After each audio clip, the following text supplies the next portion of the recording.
আসসালামু আলাইকুম। সকল ফাউন্ডারদের মনোযোগ আকর্ষণ করছে স্যারের খুবই গুরুত্বপূর্ণ কিছু আপডেট আপনাদের মাঝে শেয়ার করব। স্যারের খুবই গুরুত্বপূর্ণ কিছু আপডেট আপনাদের মাঝে শেয়ার করব। তো আপনি যদি অনপ্যাসিভের একজন ফাউন্ডার হয়ে থাকেন, সম্পূর্ণ ভিডিওটি দেখবেন এবং আপডেটগুলো একটু জানার চেষ্টা করবেন। এই আপডেটগুলো আপনাদের মাঝে আমি শেয়ার করে নিই। তো স্যারের খুবই গুরুত্বপূর্ণ কিছু আপডেট। তো যারা ফাউন্ডার রয়েছেন ভিডিও স্ক্রিনের দিকে একটু লক্ষ্য করুন, এখানে লেখাগুলো রয়েছে, লেখাগুলো একটু মনোযোগ সহকারে পড়বেন এবং বোঝার চেষ্টা করবেন। অ্যাশ টুডে মার্টি এবং ক্রিস লাইভে ও কানেক্ট মূলত বিনামূল্যের একটি উপহার এবং প্রতিদিন ভালো হয়।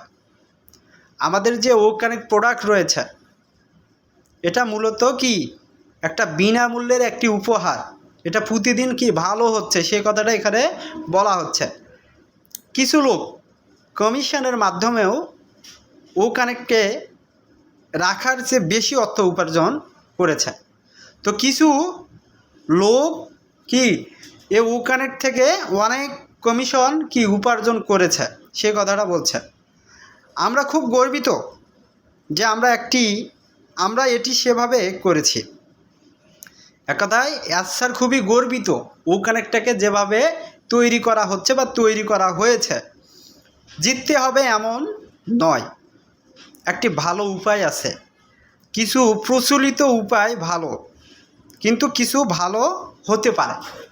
তো জিততে হবে এমন আকাঙ্ক্ষা নয়, আমরা ভালো কিছু তৈরি করব। কার জন্য? মানুষের জন্য। মানুষ যেটা ব্যবহার করবে, মানুষ যদি এটাকে ব্যবহার করে স্বাচ্ছন্দ্য বোধ মনে করে তখনই তো ব্যবহার করবে। তো সব সময় যে জিতার জন্যই তৈরি করতে হবে এমনটা না, ভালো কিছু তৈরি করতে হবে, ভালো কিছু উপায় বের করতে হবে, সেই কথাটা স্যার এখানে কিন্তু বলছেন। তো অ্যাশের একজন ভালো বন্ধু কংগ্রেসের হয়ে দৌড়াচ্ছে এবং তার লক্ষ্য হলো গৃহহীনদের সাহায্য করবে।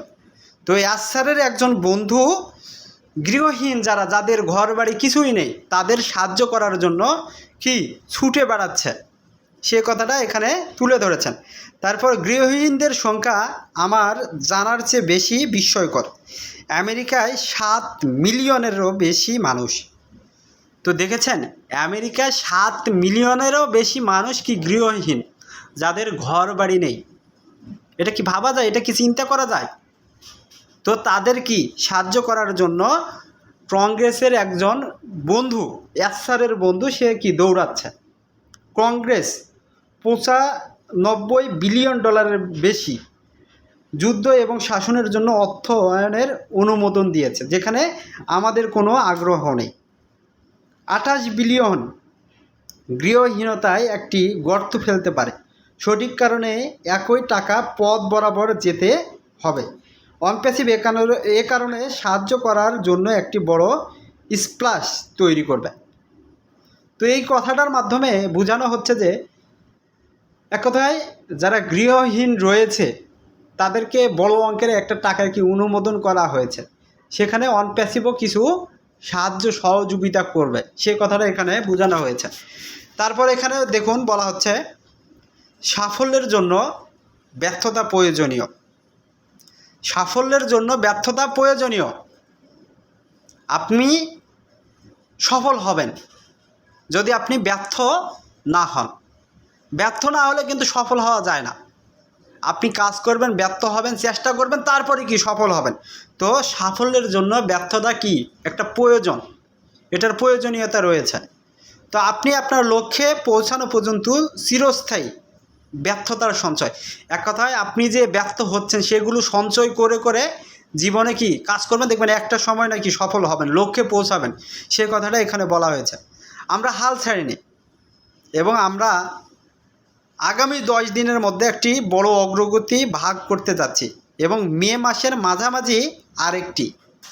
তো যারা ফাউন্ডার রয়েছেন, এই আপডেটটা কিন্তু আরও 5-6 দিন আগের আপডেট আপনাদের মাঝে আলোচনা করছে। তো 10 দিনের ভিতর আমাদের কিন্তু একটা ইন্টারন্যাশনাল লাইভ ইভেন্ট হয়ে গেছে, যেখানে এস স্যার এসেছিলেন, তিনি সেখানে এসে একটাই আপডেট দিয়েছেন কমিশন, তারপর উইথড্র, এই বিষয়গুলো নিয়ে। সেই তারিখটা খুব কাছাকাছি, যে তারিখটার জন্য আমরা ফাউন্ডাররা অপেক্ষা করছি। তো এখানে বলা হয়েছে দেখুন, মে মাসের মাঝামাঝি আর একটি কি আসবে, বড় ধরনের অগ্রগতি আসবে। সেটা কি, আমরা যারা ফাউন্ডাররা যে জিনিসগুলোর জন্য অপেক্ষা করছি, সেটা হয়তো হতে পারে উইথড্রর টাকা, সেটা হতে পারে ট্রাফিক, এগুলো বুঝতে পারছেন। তারপর কিন্তু নতুন প্যাকেজ আসবে, যেটা এস স্যার ঘোষণা করেছেন। তো এখানে বলা হচ্ছে, আমরা ভালো জিনিসগুলোকে জনসাধারণের কাছ থেকে দূরে রাখতাম। আমরা আমাদের অতীতের ভুল থেকে শিক্ষা নিয়েছি, আমরা অনেক বাধা জয় করেছি এবং এটি সাফল্যের বীজ। তো অনপ্যাসিভ অনেক চূড়ায় উতরায় পার করে, অনেক বাধা অতিক্রম করে কিন্তু সামনের দিকে এগিয়ে এসেছে। এটাই আমাদের সাফল্যের বীজ, এটাই আমাদের সফলতা। অনপ্যাসিভ এখনও কাজ কি করে যাচ্ছে। আমরা ঈশ্বরের কাছে প্রার্থনা করি যে তিনি আরও প্রতিভা এবং দক্ষতার চাষ চালিয়ে যান এবং অনপ্যাসিভের উদ্দেশ্যে শুদ্ধতম বজায় রাখেন। ফলস্বরূপ আমরা অনেক জীবন পরিবর্তন হবে। এক কথায় আমাদের অনেক জীবনের পরিবর্তন হবে যারা আমরা ফাউন্ডার রয়েছে। তো ভাই, সফলতা তখনই ধরা দেবে, আমরা যে সফলতার পিছনে ছুটছি, এখানে ব্যর্থতা আসবে। সেই ব্যর্থতাটাকে মোকাবেলা করে, সেই ব্যর্থটাকে সঞ্চয় করে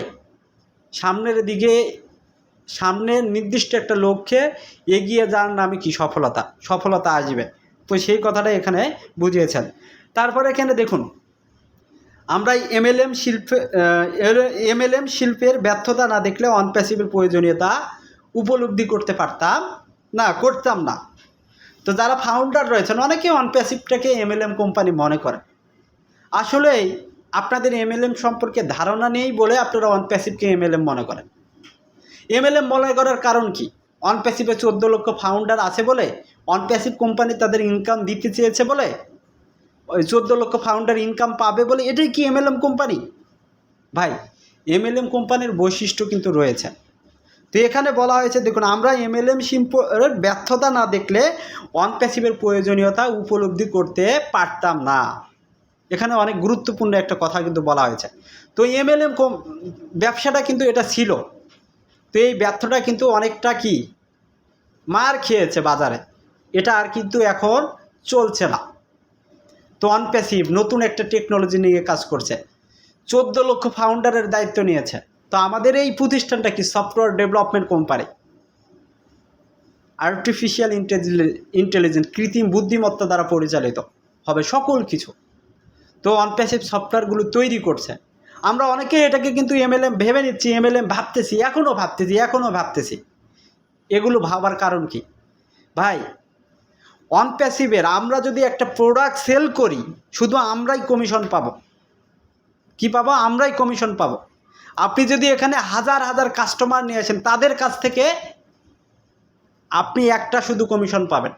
এখানে আপনি মনে করেন একটা টিম তৈরি করলেন, আপনি 10 জনকে নিয়ে আসেন, ওই 10 জন আবার আরও 100 জন লোককে নিয়ে আসছে, ওই 100 জন আবার আরও 1000 জন লোককে নিয়ে আসছে। তো সেগুলোর কমিশন আপনি পাবেন না। আপনি কষ্ট করবেন, আপনি কোনো একটা কাস্টমারকে অনপ্যাসিভে নিয়ে আসবেন, সেই প্রোডাক্টটা যদি পারচেস করে, সেই প্রোডাক্টটা যদি ব্যবহার করে, সেখান থেকে অনপ্যাসিভ আপনাকে একটা কমিশন দিবে। সেটা কি 25% কমিশন, যেটা ইতিমধ্যে অনপ্যাসিভ কোম্পানি ঘোষণা করেছে। আর আপনি প্রথম যে কমিশনটা, সেটা পাবেন 100%। তো 100% কমিশন পাওয়ার পর আপনি পাবেন 25% আর কমিশন। তো এই ব্যবসার মডেলটা কিন্তু এখন সারা পৃথিবীতেই পরিচালিত। কিভাবে পরিচালিত সেটা আপনাদেরকে একটু জানাই, সেটা আপনাদেরকে একটু বোঝায়। সেটা হচ্ছে, আপনারা দেখেন না বিভিন্ন টিভি চ্যানেলে বা বিভিন্ন ফেসবুকে গেলে পরে আপনারা দেখতে পাবেন, বা বিভিন্ন ধরনের যে প্রতিষ্ঠান, যেমন ওয়ালটন কোম্পানি কি রয়েছে, আপনি যদি একটা প্রোডাক্ট পারচেস করেন, এখান থেকে 25% কমিশন পাবেন, আপনি ছাড় পাবেন। এই ধরনের করে কি পণ্য বিক্রি করছে না? করছে। তো যে মানুষটা ওয়ালটনের পণ্য বিক্রি করে দিবে, তাকে একটা পার্সেন্টেজ দেওয়া হয়, যে নিয়ে যায় বিক্রি করে দিবে, তাকে একটা পার্সেন্টেজ দেওয়া হয়।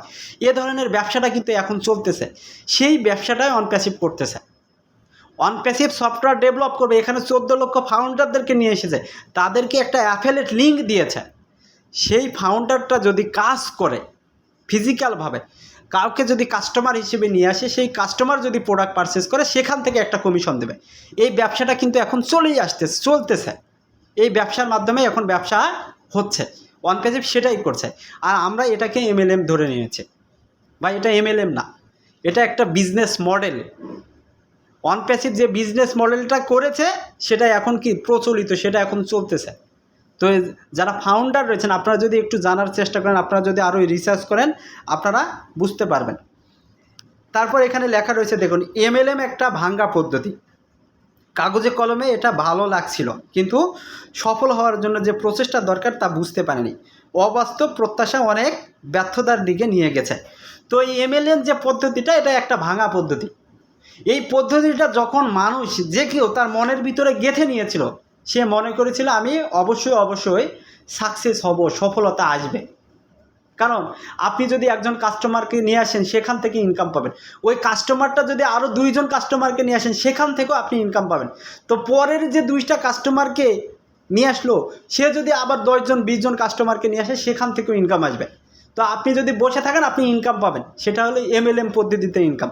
কিন্তু সেই এমএলএম পদ্ধতিটা হচ্ছে একটা ভাঙা পদ্ধতি।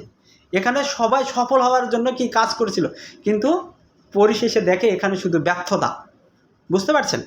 তো তারপরে কি বলা হয়েছে দেখুন, আমরা এমএলএমের জন্য সঠিক অনুভূতি নেই, তবে এটি একটি ভাঙা সিস্টেম। অবাস্তব প্রত্যাশাগুলো প্রায় বিবেচনা করা হয় না, তার বেশিরভাগই যথেষ্ট পরিশ্রম করে না বা সাফল্য অর্জনের জন্য জ্ঞান অর্জন করে না। তো এখানে একটা কথা বলা হয়েছে দেখুন, তাই বেশিরভাগই যথেষ্ট পরিশ্রম করে না বা সাফল্য অর্জনের জন্য জ্ঞান অর্জন করে না।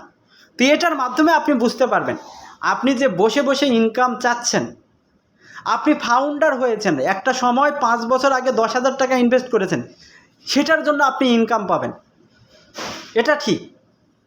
আপনার ফাউন্ডারশিপের জন্য ইনকাম পাবেন। 5 বছর অতিক্রম করেছেন, 6 বছর অতিক্রম করে আসছেন, কষ্ট করে আসছেন, সেটার জন্য ইনকাম পাবেন। কিন্তু আপনি এমএলএম কোম্পানি, এমএলএম সিস্টেমে কোনো একজন মানুষকে নিয়ে আসলেন, সেই মানুষ আপনার নিচে কাস্টমার আনতেই আছে, আপনি ইনকাম পাবেন বসে বসে, সেটা কি সিস্টেমের ভিতরে পড়ে না। এমনটা মনে করা কি পরিশ্রম ছাড়া ইনকাম মনে করা কি? আপনি পরিশ্রম করছেন না, আপনি ইনকাম পাচ্ছেন, এখানে কিছু না যেহেতু কিন্তু আছে, সেই কথাটা এখানে বোঝানো হয়েছে। বুঝতে পারছেন? তো এমএলএম সিস্টেমে আপনারা যদি একটু ধারণা নেন, বুঝতে পারবেন। তো আমাদের অন প্যাসিভ এমএলএম না, এটা আপনাকে বুঝতে হবে, এটা আপনাকে জানতে হবে, এটা আপনাকে বুঝতে হবে, এটা আপনাকে জানতে হবে। তো সফল হতে হলে নিজেকে বিনিয়োগ করতে হবে, যে বিনিয়োগটা আমরা ফাউন্ডাররা করেছি। 10,000 টাকা ইনভেস্টমেন্ট করেছি, একটা ফাউন্ডার পজিশন নিয়েছি, এরপর আমরা দোকান দিয়েছি, সেই দোকানে কি প্রোডাক্ট পারচেস করেছি, ও কানেক্ট প্রোডাক্ট। এই ও কানেক্টটা যত কাস্টমার কিনবে, যত কাস্টমার ব্যবহার করবে, বা আমরা যত কাস্টমার নিয়ে আসবে, এখান থেকে আমাদের বেনিফিট আসবে। ডিজিটাল প্রোডাক্ট, ডিজিটাল টেকনোলজি নিয়ে আমরা কাজ করছি। তো এখানে সফলতা নিশ্চিত, সফলতার মুখ আমরা দেখব। সেখানে এই জন্য বলা হয়েছে, সফল হতে হলে নিজেকে বিনিয়োগ করতে হবে, যে বিনিয়োগটা আমরা করেছি। তো জ্ঞান অর্জনের জন্য আপনাকে কি চেষ্টা করতে হবে, এবং আপনি হতে পারেন সেরা হওয়ার জন্য কঠোর পরিশ্রম করতে হবে। তো আপনাকে সেরা হতে হলে এখানে পরিশ্রম করতে হবে, যেটা অন প্যাসিভ করছে, যেখানে আমরা বিনিয়োগ করেছি। অন প্যাসিভ অনেক দক্ষ ইঞ্জিনিয়ারদের নিয়ে কি 24 ঘন্টা অক্লান্ত পরিশ্রম করে কি চেষ্টা করে চলেছে। তো যারা ফাউন্ডার রয়েছেন, যে জায়গায় যে সিস্টেমের সাথে যুক্ত হয়েছেন, এটা 100% আপনি ভালো জায়গায় পা দিয়েছেন, 100% রিয়েল একটা কোম্পানির সাথে আপনি কাজ করছেন। বুঝতে পারছেন? তো এমএলএম সম্পর্কে এখানে কিন্তু আপনার একটু ধারণা হচ্ছে, আপনি বুঝতে পেরেছেন যে এমএলএমটা কী। তো আপনাকে আমি আরও বলবো, আপনি যদি আরও এমএলএম সম্পর্কে ভালোভাবে জানতে চান, একটু রিসার্চ করে আসুন। এমএলএম সিস্টেমটা আসলে একটা ভাঙা পদ্ধতি, এটা ভাঙা একটা সিস্টেম। এখানে কেউ সফল হতে পারেনি, এখানে শুধু লস হয়েছে। তারপরে এখানে দেখুন, কঠিন সময়ের জন্য বিজয় সুস্বাদু। আপনি অন প্যাসিভের দিয়ে আপনাকে সাফল্যের সর্বাধিক করতে সক্ষম হবেন। আপনি যদি নেতিবাচক এবং লোভী হন, তবে আপনি সফল হবেন না। তো আপনি ফাউন্ডার হিসেবে যদি লোভী হন, আপনার যদি নেতিবাচক মনোভাব থাকে অন প্যাসিভ সম্পর্কে, আপনি সফল হবেন না। এখানে আপনি পজিটিভ থাকুন, পজিটিভ থিঙ্কিং করুন, পজিটিভভাবে চিন্তা ভাবনা করুন, দেখবেন আপনি সফল হবেন। যা দেওয়া হয় তা উপভোগ করুন, অন প্যাসিভের মধ্যে অনেক মূল্য আছে। প্রফেসর সুশানকে অন প্যাসিভের অংশ হওয়ার জন্য 3টি ক্রান্তি ডিপার্টমেন্ট সাইন আপ নিতে হয়েছিল। অন প্যাসিভের সমাধানগুলোর জন্য তার সমৃদ্ধ দক্ষতার মূল্য বিশাল। নীরজ জানতে চেয়েছিল দুবাইয়ের লোকেরা কেমন করছে। অ্যাশ বলেছেন জিনিসগুলো খুলছে ধীরে ধীরে, তাদের রুটিন স্বাভাবিক হয়েছে, কিন্তু উচ্চ ট্রাফিক, কিন্তু শুধুমাত্র বস্তুগত জিনিসগুলো ক্ষতিগ্রস্ত হয়েছে। কোনো ব্যক্তিগত আঘাত। পড়ার বই Mohammad Ali the great fight, মানসিক উপায়ে তার বিরোধী পরাজিত করুন। পরবর্তী 2 সপ্তাহের জন্য সংযুক্ত থাকুন। আমরা মাস শেষ হওয়ার আগে কিছু ভালো খবরের জন্য অপেক্ষা করছি। সব কিছু ঠিকঠাক থাকলে মে মাসের মাঝামাঝি আরেকটি স্তর তৈরি করা উচিত এবং একটি সফল বছরের অপেক্ষায় থাকা উচিত। তো যারা ফাউন্ডার রয়েছেন, এই 24 সালটা প্রত্যেকটা ফাউন্ডারের জন্য সফলতার একটা বছর হবে। আমরা সকল ফাউন্ডারের সফলতার মুখ দেখব, কারণ সেই জায়গায় সেই সময়টায় আমরা অবস্থান করছি। তো যারা ফাউন্ডার রয়েছেন, এখান থেকে কিছু তথ্য হয়তো বা আপনারা বুঝতে পেরেছেন। তো সকলে ভালো থাকুন, সুস্থ থাকুন, এ বলে ভিডিওটা এখানে শেষ করছি। আল্লাহ হাফেজ, দেখা হবে নতুন আরেকটি ভিডিও নিয়ে।